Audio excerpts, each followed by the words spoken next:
Oh, good morning, my friend. It's such a pleasant sunrise that I'm here observing with you. Gorgeous, right? The way the sun rises. It's orange and blue, and it looks like a sherbet that I'd love to just slurp on up. Yeah, dude, except it's all fake, homie. I met with the absurd. Oh, no. It's all fake, dude. Damn, can't like the sunrise anymore. Met the absurd. Oh, you think that steak tastes good? Not me, dude. I met with the absurd. Could you imagine if we just become those assholes? It's kind of like being like when you wake up from the Matrix and you go back in, right? Oh, yeah, dude. Like that guy who's a piece of shit who betrays everyone to forget that he knows that steak's a lie or whatever. Yeah, dude. Oh, it's like, what an asshole. The absurd steak tastes like shit now. It's all fake, we're all just trying to forget that we met the absurd ever since then. That is actually like literally what we're going to be talking about. Yeah, dude. This is shit's like Matrix shit. Yeah, no, this is so okay. Before we get into that, this is Tome of Chaos. We are a podcast where me and my friend Dave, I'm Walter, we try to crowdsource a religion that doesn't suck. How we do that is by usually just kind of getting mad about political stuff. But sometimes we talk to people who have different spiritual beliefs and try to incorporate the dope shit from them into our thing. Sometimes we talk about religious trauma that either we're healing from or other people are healing from. And hopefully we just build some kind of community that is like-minded and can grow. That's the thing I like most about doing this is it's like personal growth homework. Yeah. You know what I mean? Yeah. I think that's a good way to look at it. I mean, I've grown doing this. Yeah. I think as a person. I think we both were at a point of like personal growth just in general. Like we both felt a need for it when we started this, but like there is like either meeting people who force us to like contemplate other worldviews or wanting to present something like well thought out, or even just reading this book, which we're reading through The Myth of Sisyphus by Albert Camus. It's like, well, I know every week I'm going to have to at least read a chapter. Yeah. And a chapter of this book is going to make me grow about 10 years older. Yeah. I mean, or just pull my fucking hair out. Like, and not in a way that like, it's just deep. It's deep shit. And I think that, we're not experts on philosophy. We're not experts on really fucking anything. We're just like giving people our worldview on shit and accepting their worldview on other stuff. Yeah. Right? Yeah. It's a personal growth club. It's nothing too serious. Yeah. Me and Walter take a little medicine, read some philosophy, and fucking talk about it. you know? Yeah. So I think that, I'm excited to get to this point in this book.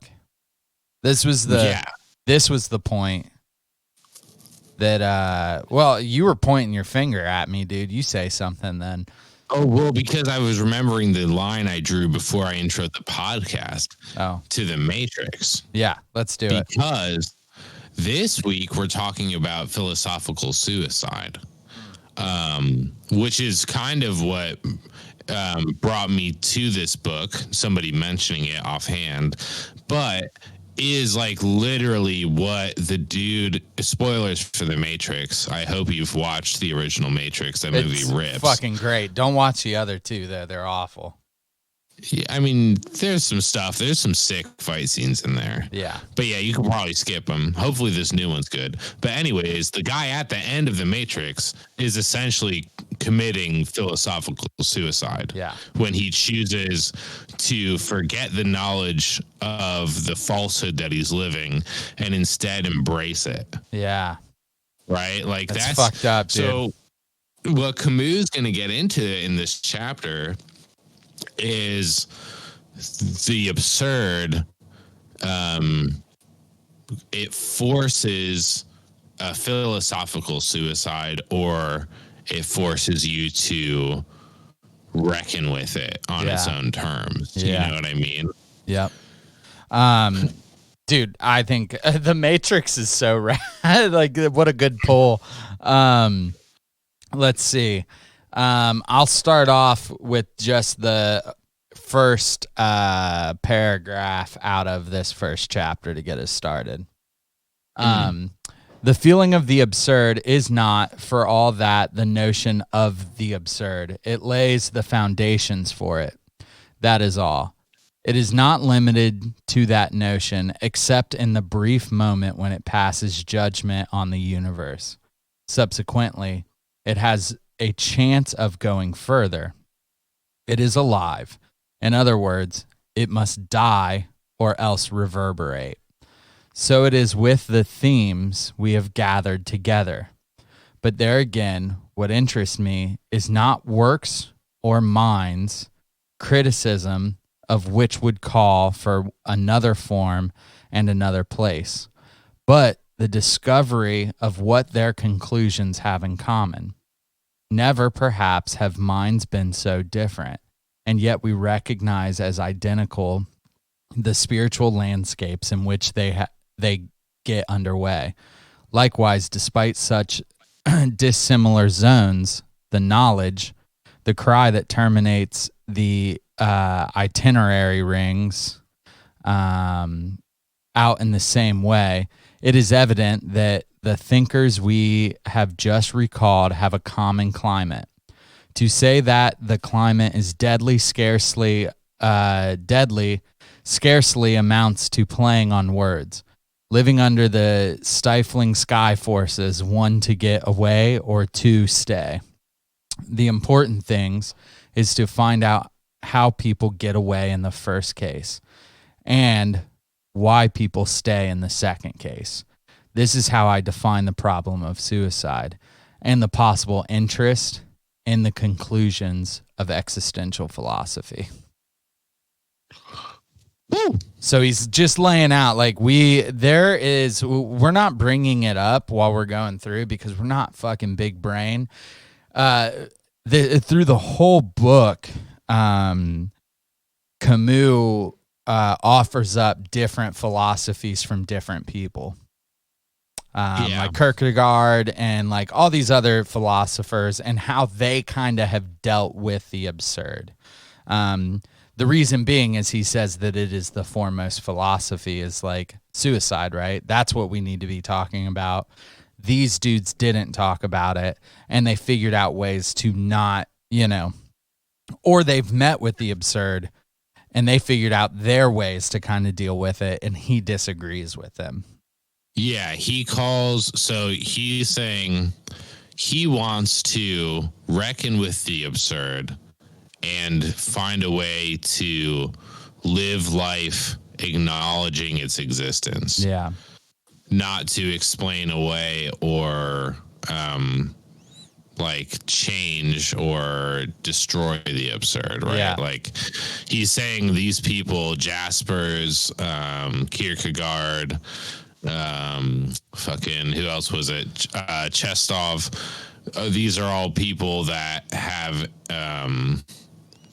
encountered the absurd, and by his reckoning have found a way to subvert it or destroy it or escape it, which he is calling philosophical suicide. Yeah. And I mean, I think that shit is intense, right? Yeah. Like saying all these guys met the same thing as me, and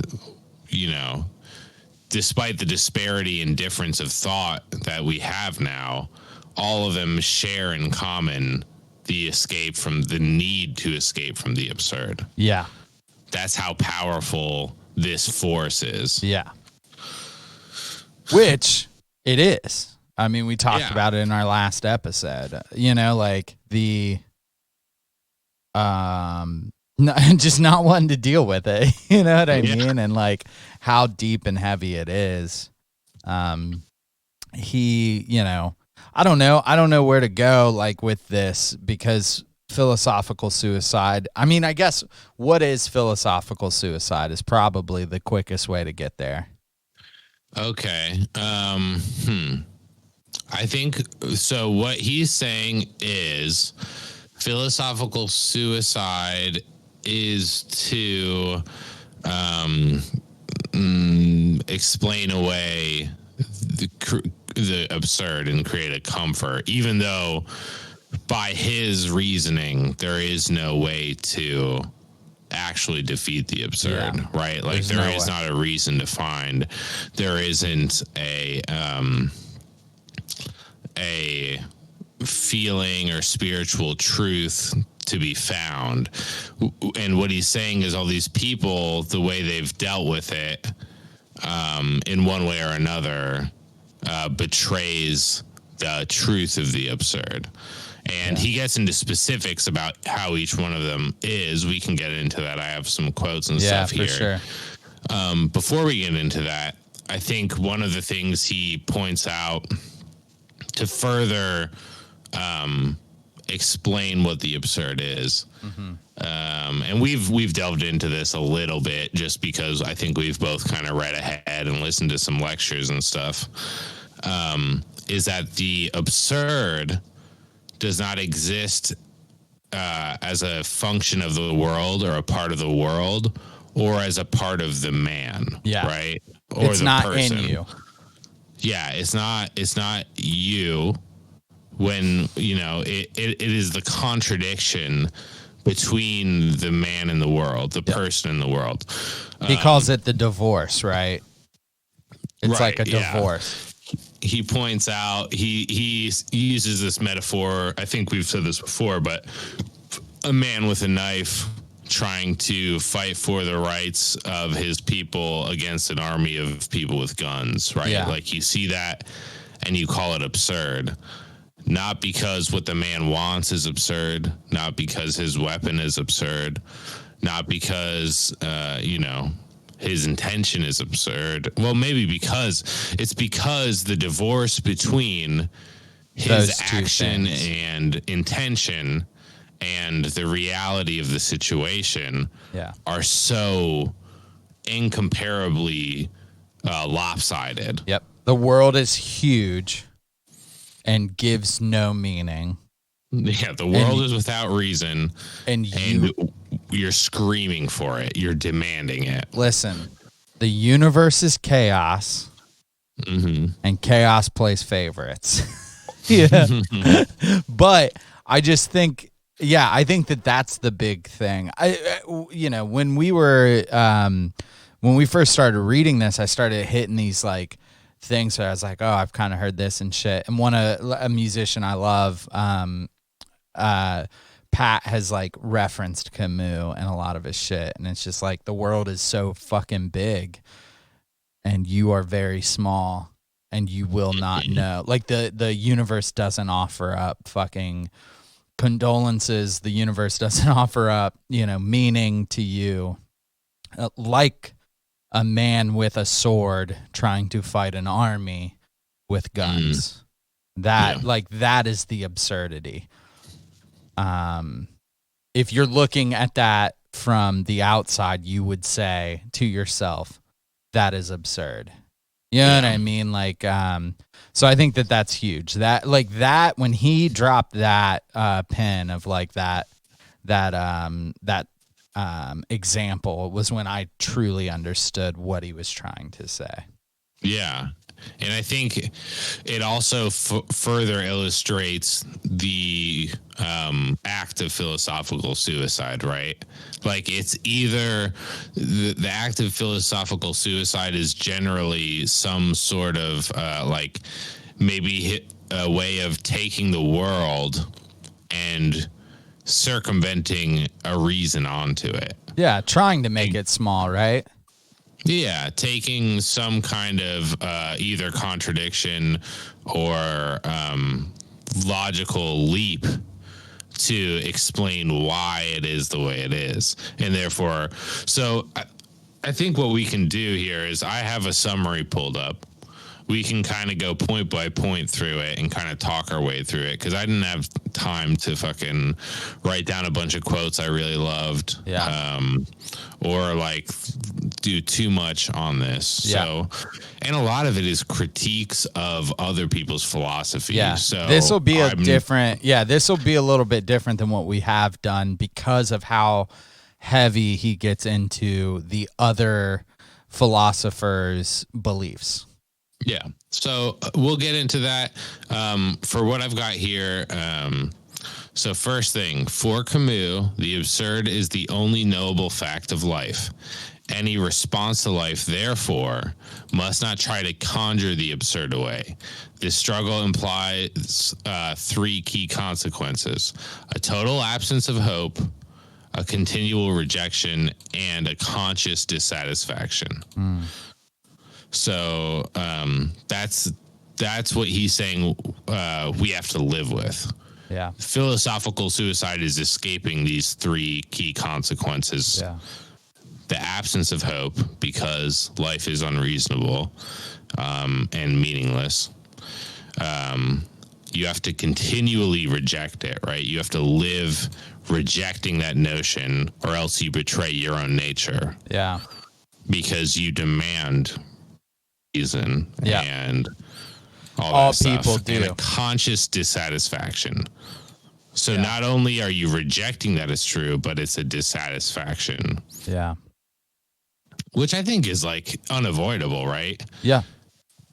If you can't conjure away the absurd, which some people do and they live fine with that, I think that those are inevitable. You're going to be kind of dissatisfied with it, and you're going to have to like not be hopeful for things, and you're going to have to reject it. Yeah. I mean, I remember when Camus says, like, you know, you have to face the absurd is facing like no hope, you know, like facing it head on is like realizing that there's no hope. Is reminded me of being like 1 foot in, 1 foot out of like Christianity. And Sarah had her first miscarriage, and people kept handing me these like hope verses and shit. And I was like, in that moment, I was like, hope is kind of a fucking stupid fucking thing. You know what I mean? And we've done a fucking whole episode on hope that like you put together and was great. And like, I believed a lot of that shit is like hope. You have to have hope. You know what I mean? But in that time, I really like, I had this thing where it's like I can't just like hope shit's gonna be cool. I just, in my head, I had to be like, I know shit's gonna be cool. You know what I mean? Like once you start hoping for shit is when you start getting let down. Yeah. I mean, I think that's kind of what the same thing that Camus would say. And I'm not growing past my opinions on hope, you know, like if I get proven to be wrong about the importance of hope, I'm happy to grow from that. I think for me, where I'm at still is that like the belief for something greater is hope. And I'm not at a point in my life where I can cast that aside and continue to pick up my feet, you know? Yeah. I still believe there's a future where, you know, people aren't persecuted for their fucking gender identity or for their sexual preferences. Dude, and skin color, right? Like, I believe that that's possible. Yeah. And I think that that's like the thing of like, the difference would be that it's not a hope, it's an action, right? Of like, I am going, like, we are going to make this happen. No ifs, ands, or buts. It's not going to be a hope. It's not going to be a wanderlust. It's going to be, that we will make this happen one day. You know what I mean? Like, and maybe that's just semantic shit in my head that I do. But, you know, being a person who has this weird PTSD of like, you know, coming home and like my family's murdered, like it's a thought that's just in my head often. I had to start, like in therapy, it was like, you have to tell yourself that shit, you're not going to hope that doesn't happen. You just have to know that that hasn't happened, and then deal with it when it does. You know what I mean? Like deal with that shit when it happens. Don't hope for it. Don't, you know what I mean? Just know that when you open the door, your family's going to be there. Right. You know what I mean? So I like really agree with the hope thing that he puts into this. And I'm fucking not satisfied. So why the fuck? You know what I mean? Like, who's going to be like, yo, I'm totally satisfied with life. You know what I mean? If you're totally satisfied with life at this point, with how things are going, then at some point, I will eat you. Like, I'm going to eat you. We're going to eat you. Either that or you like moved out into the wilderness and are just like living on your own little farm and taking care of your plants by yourself, which in that case, I'm not going to eat you. No, I'm not going to eat you, but I also disagree with that fucking lifestyle. Come back here and help us fucking get shit done. You know, like, but either that or let's all move out there and just bake bread together. You know dude, I mean? I'll bake some fucking bread. You remember when I was real into baking? You remember when I was real into baking? I need to get back to it, baby. But anyways, hit another manic spike and get into that. I know, shit. Dude. All my mania is fucking being extended from both ends right now. But yeah, I think that, you know, I'm down with that. I think that those three things, I think, in my life, I have both been met with and have had to learn to move past. Right. You know? And I wonder, you know, I'm curious to see kind of where Camus goes with this, because I know he was like a humanist, right? Like he fought for the rights of other people. Yeah, he totally, I mean, like, you know, you have all these cookie cutter baby communists right now that are all like,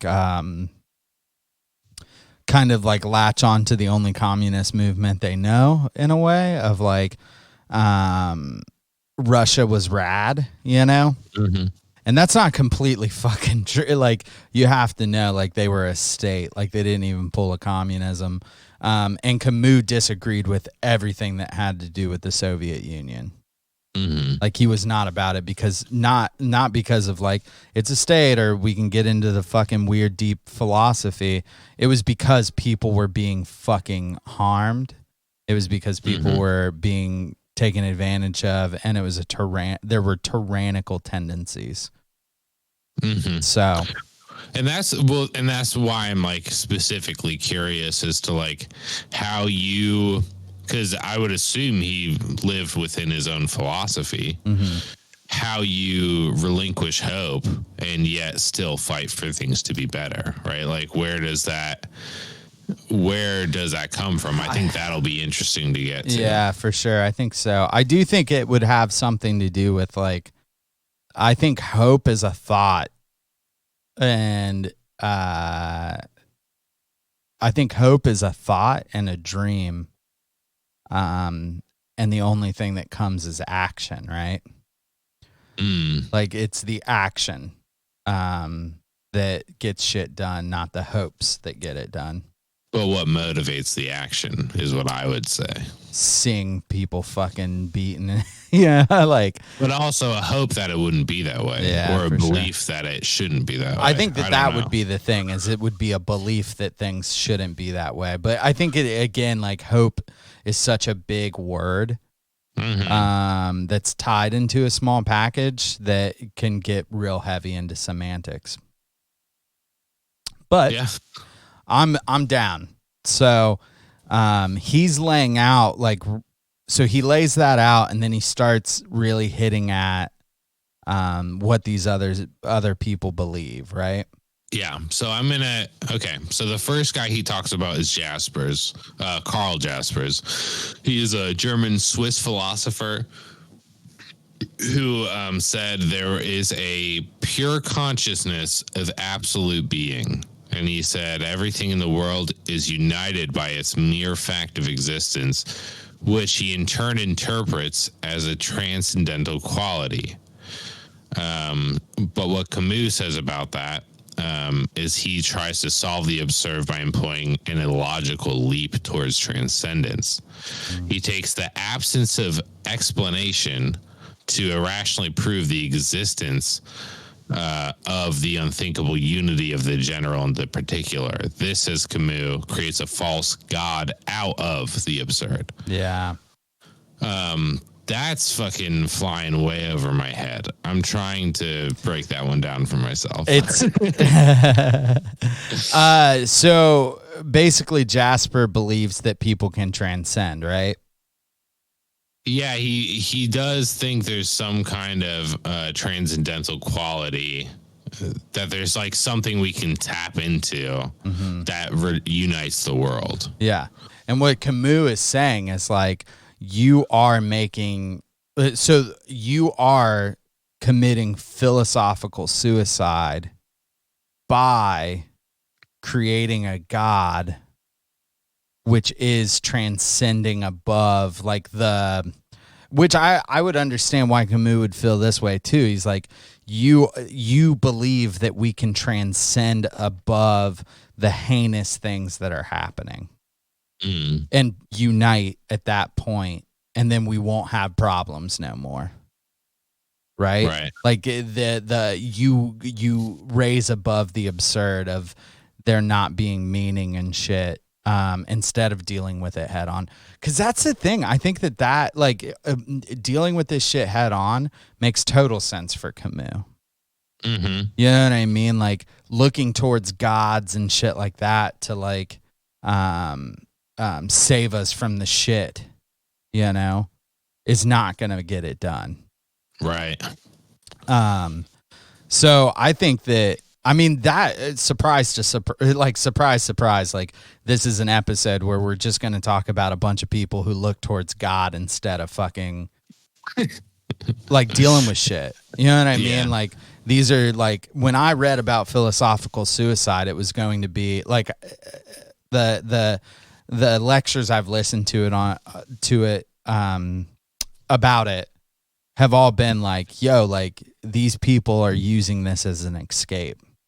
Yeah. From actual things. What does he say that he says about Kierkegaard? I think that he gave into like his Christian upbringing, and finally sacrificed to God his intellect. Yeah, it's insane. And Kierkegaard was like, saw even that Christians were terrible. Like that was the thing. He was like, you know, he took the leap of faith. Like Kierkegaard is like the Christian leap of faith person. Was like that a lot of Christians point to is like, hey, this is our philosopher guy. You know what I mean? But what fucking Camus would argue is that dude fucking killed his logic and reasoning.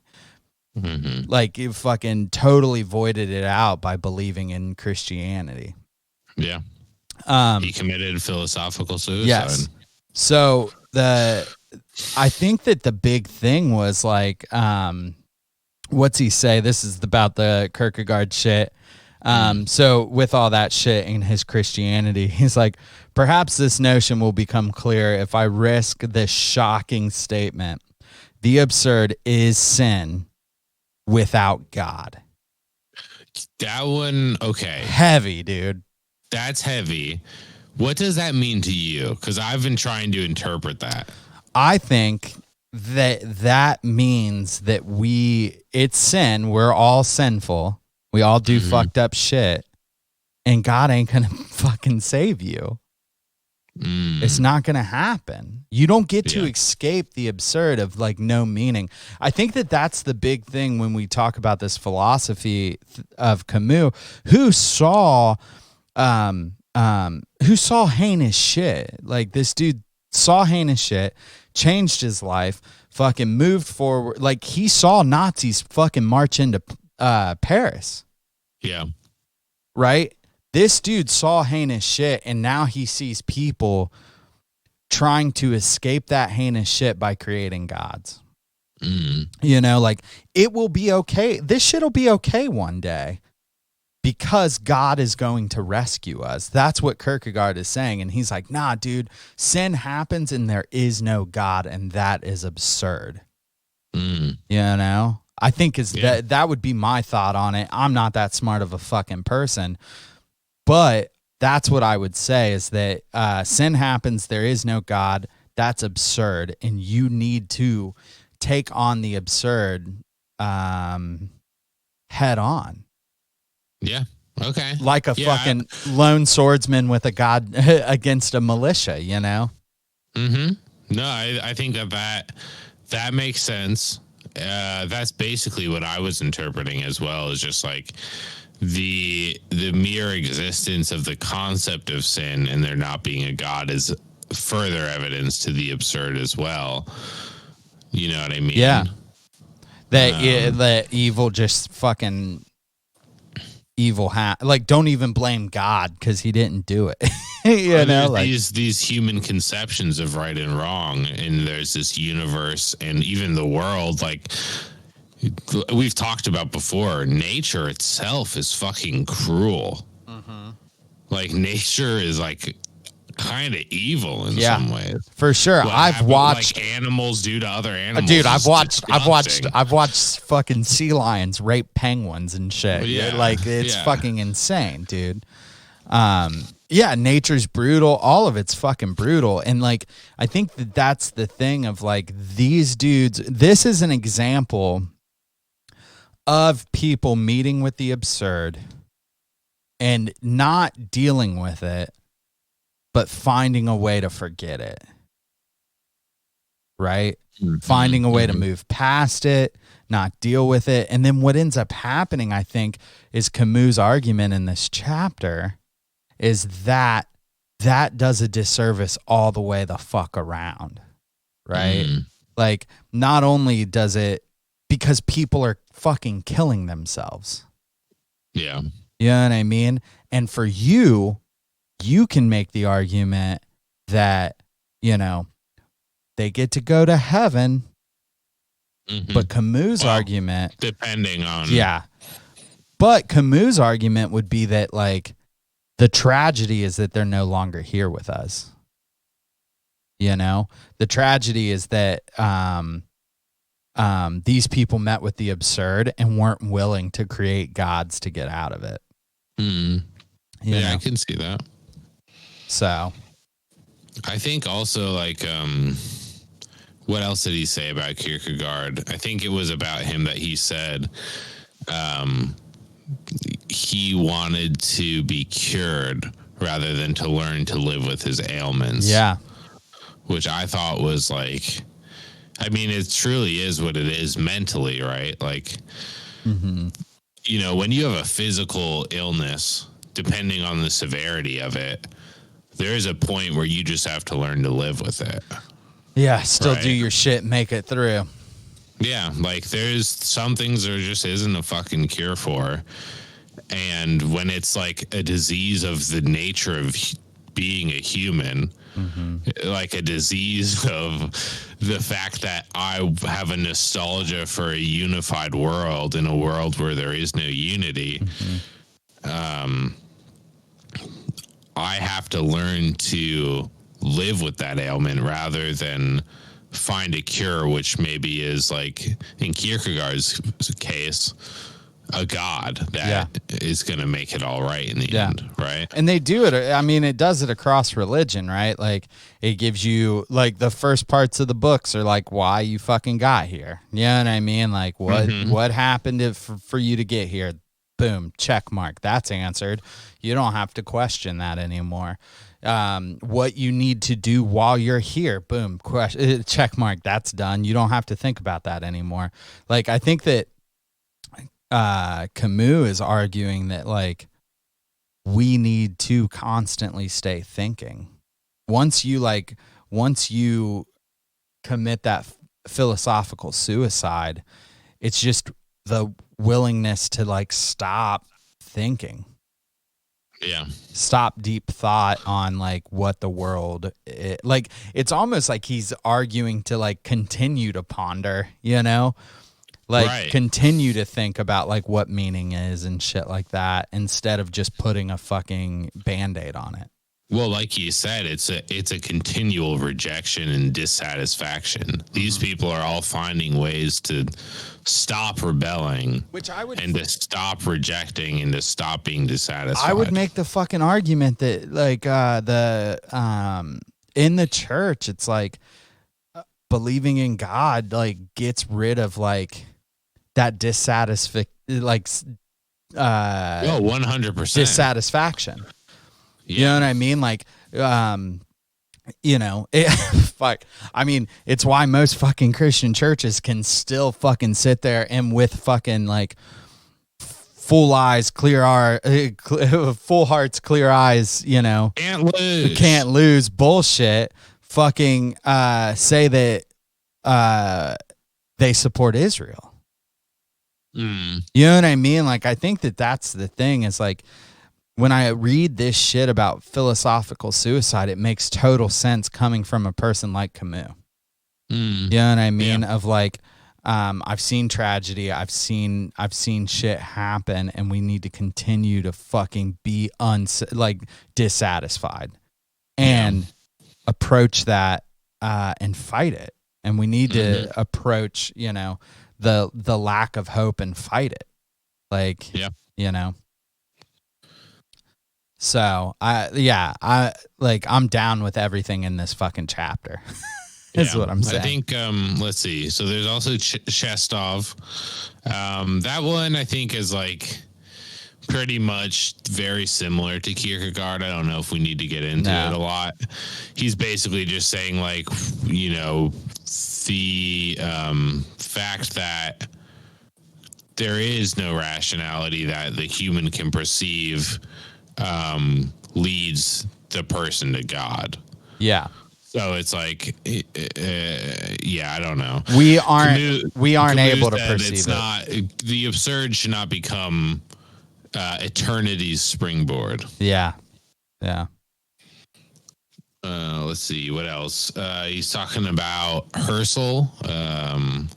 Edmund Husserl. He's a 19th to 20th century German philosopher who founded the School of Phenomenology, which is the study / philosophy of human experience and structures of consciousness in relation to the world and its objects and sensations. Yeah. About that, he says, he claims that Husserl claims that his branch of philosophy initially chimes with the acknowledgement of the absurd because it tries to describe experience rather than the world itself. Consciousness becomes a kind of receiver of images rather than understanding. So let's see. Description rather. Yeah. I don't know. I think what he's trying to say here is like he tries to destroy the unreasonableness of the world by consciousness not being reasonable, right? Like consciousness is just perceiving, it's just being given the world rather than having to understand it. Yeah. I don't know. This one confuses me. I feel like I'd have to fucking read all about that philosopher. Yeah. But it would make sense. Like, this one, I remember specifically listening to this part. Like, I think I was in a thrift store at the time. I had this shit in my headphones and just being like, I don't know what you're talking about anymore, man. I'm lost. This is too heavy into philosophy for me at this point. Yeah. Well, he is like, what he's doing, what Husserl is doing, is trying to deny the irrationality of the universe. So like he's like the universe is kind of what it is, and that's fucking fine. You know what I mean? Like, but what Camus argues is that the universe is irrational. You know, like you have to understand that like there's no meaning, like at all. Was he the guy he was talking about? He was talking about how like if there were no objects that the laws of mass applied to, that the law of mass would still exist. Yes. But without any objects to be applied to. Yes. Okay. I think I kind of understand what he's getting it's heavy though, dude. It's heavy. But I was like, oh damn, I never even thought about that. Yeah, dude. But like if there was nothing for gravity to affect, would gravity still exist? Yes. Yeah, and that's what he said. So his argument is that even though you can't see it, you know what I mean, it's still there, right? Mm-hmm. But I think that, you know, Camus being a materialist makes that, you know, kind of an issue. Like you can see it, touch it, whatever. But so I think that the big thing about this chapter is just realizing that all these big brain dudes who like, I don't think Camus is like, yo, Kierkegaard's an idiot. You know what I mean? He never says anything like that. He's just saying they are fucking very smart. And all of them at a certain point in their life chose to try and jump over the absurd. Yeah. By killing off their ability to think for themselves. Yeah, maybe. I mean, I think ultimately, right, it's not the concern of the book. So I mean, it's hard for me to know exactly what the intention was. Like it does feel like there is some dunking on like sacrificing logic or your reason in order to believe in a god. But also the function of this essay, right, is whether or not the absurd dictates if life is worth living, right? Yeah. Like, so what this summary here is saying here is he wants to know whether it's possible to live with the absurd or if logic commands one to die of it. Yeah. So, like, in a way, all these people did die of it. Yeah. Philosophically is what he's saying.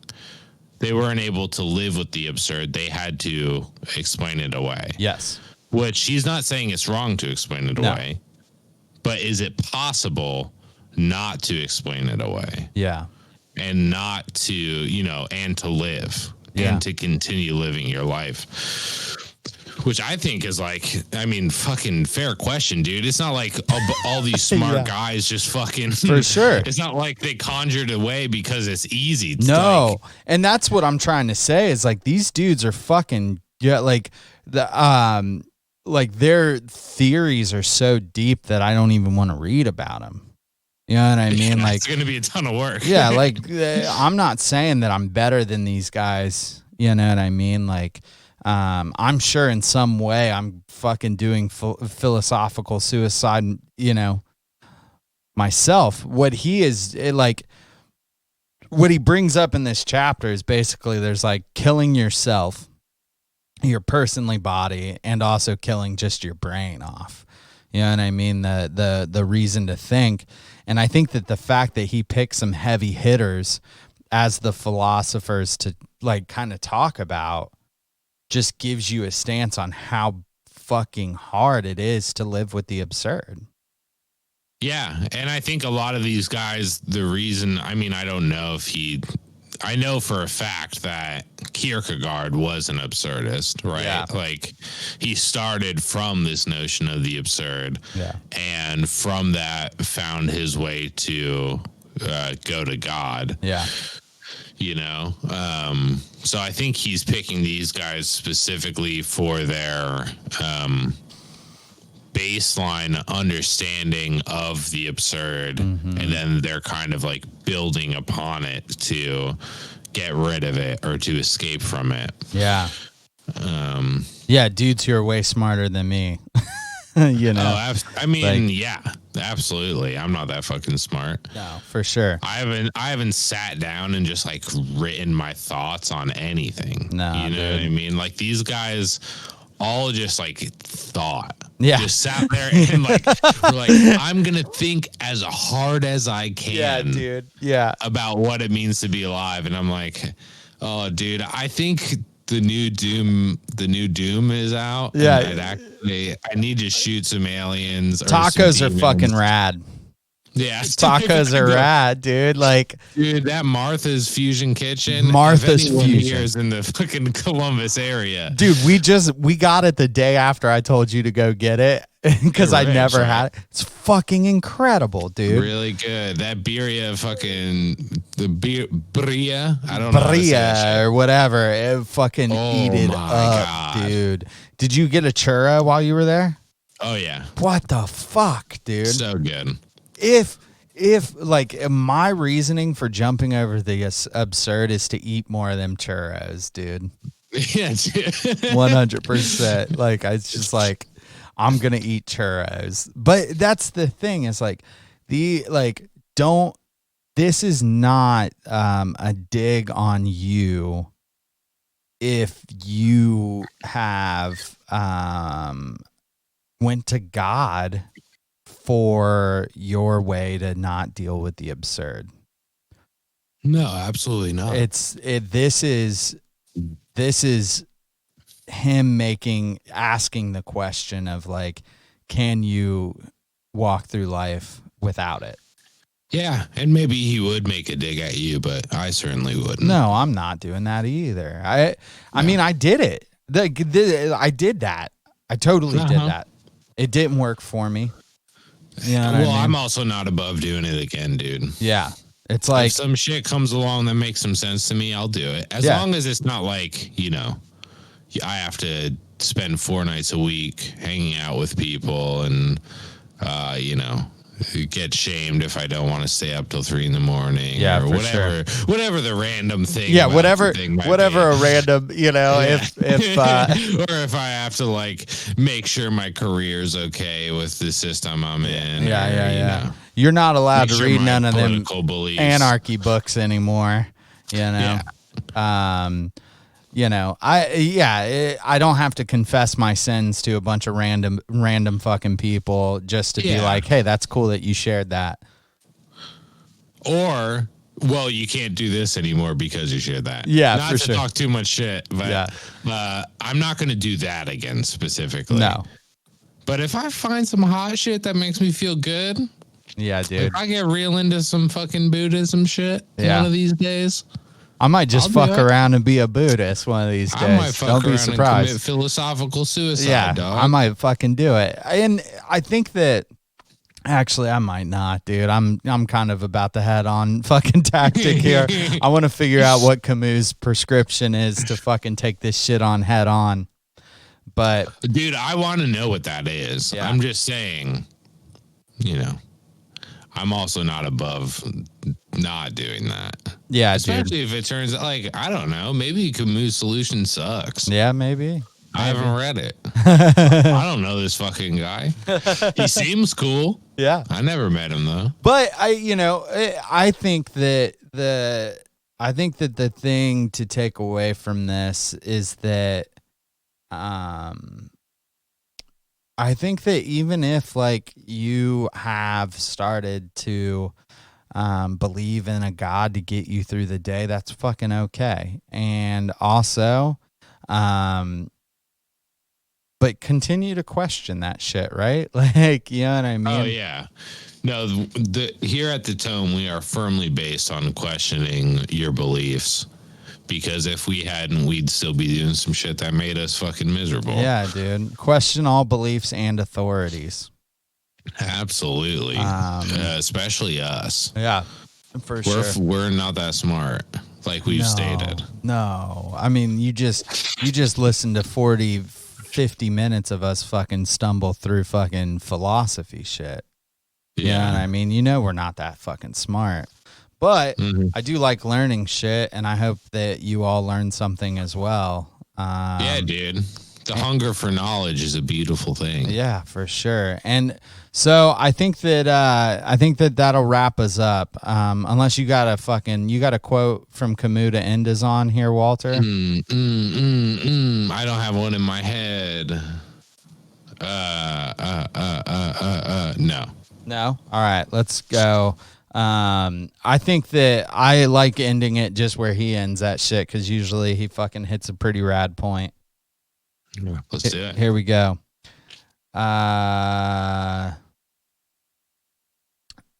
Being able to remain on that dizzying crest, that is integrity. And the rest is subterfuge. I know also that never has helplessness inspired such striking harmonies as those of Kierkegaard. But if helplessness has its place in the indifferent landscapes of history, it has none in a reasoning whose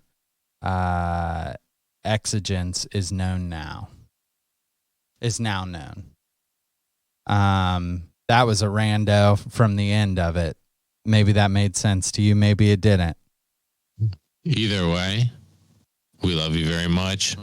I feel like we have to just like close out every single one of these with like, if you're feeling suicidal, reach out to the homies, to your family, to us, and or to a suicide hotline, like whatever you got to do. Please stay here. You are loved. You are valuable. And you know, we love you.